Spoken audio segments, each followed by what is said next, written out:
What is up, my guys? I wanted to tell you what's coming out November 23rd of 2022 for all your viewing pleasures in the movie theater. So first up, we have The Fablemans, Bones and All, Devotion, and lastly, Strange World.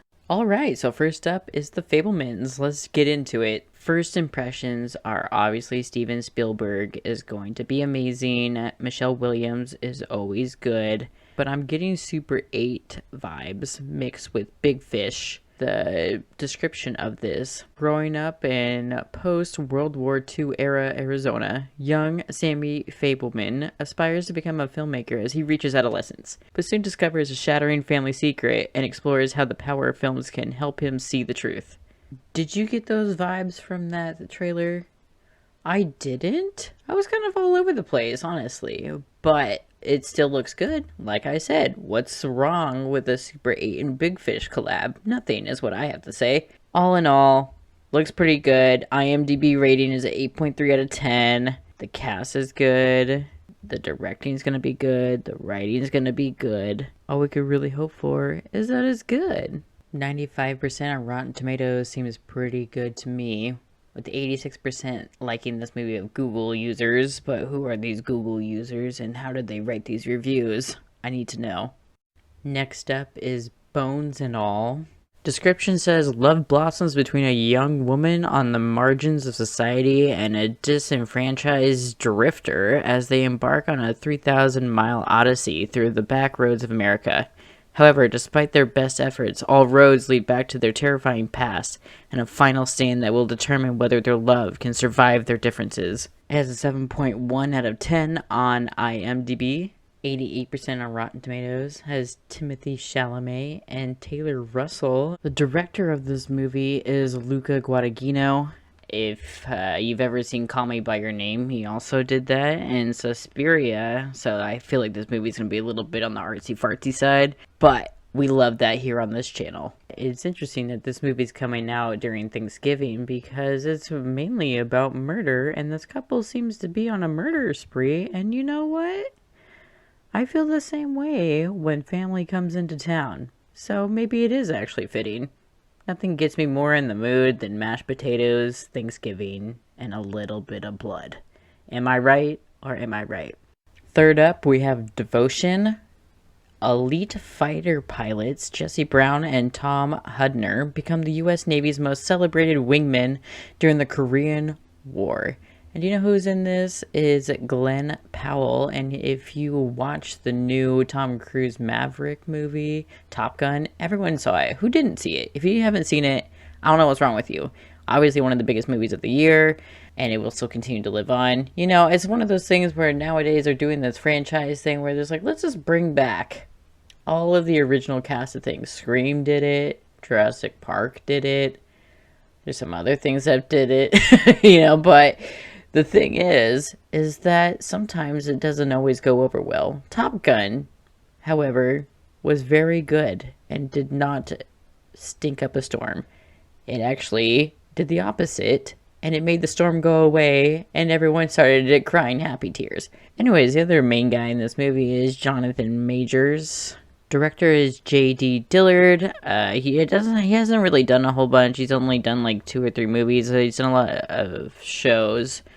The movie that he directed was Slate and Sweetheart. It's supposed to be based on true events of these 2 guys basically changing the whole course of the war. No one's heard of them as per usual until these movies come out, and it seems to kind of racially fueled. The main guy is African American and like an all-white company, and that was a huge thing during that time.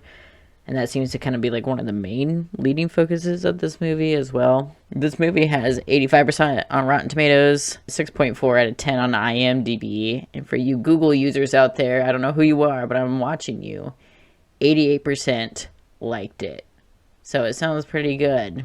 Just based off of the trailer, I think it looks really good. It looks like it's kind of riding on the success of Top Gun, to be honest with you, with the whole fighter pilot scene. But, I mean, you know, war movies sell, and they know that, so here we go. Next up is Strange World, and of course, what is Thanksgiving without a Disney movie coming out? This is the only animated one and the only one for kids, I would argue, coming out this Thanksgiving. So prepare you movie theater people out there. It is going to be the most packed movie that is going to be on the market. However, the box office has been abysmal this year in general, as it's at an all-time low. It's been not a reference to the band, but I mean, like, this box office is at the all-time low for the past 20 years. And you know what came out? Halloween. You know, that was the end of the Halloween franchise, quote unquote. Let's get real here. Okay, I mean, they have like 18 movies. This is the last of like the trilogy that Jamie Lee Curtis came back for. So, I mean, and it didn't even do well. No one went to that. It was still a box office low. So hopefully this animated Disney movie, the only kids movie once again for Thanksgiving, and having worked at the movie theater for 6 years, I know that Thanksgiving is one of the busiest day aside from Christmas because people hate their families. So let's look at Strange World. The writer of this is the same writer as Raya and the Last Dragon. That should say something. Not that that movie was bad, but also who watched that movie.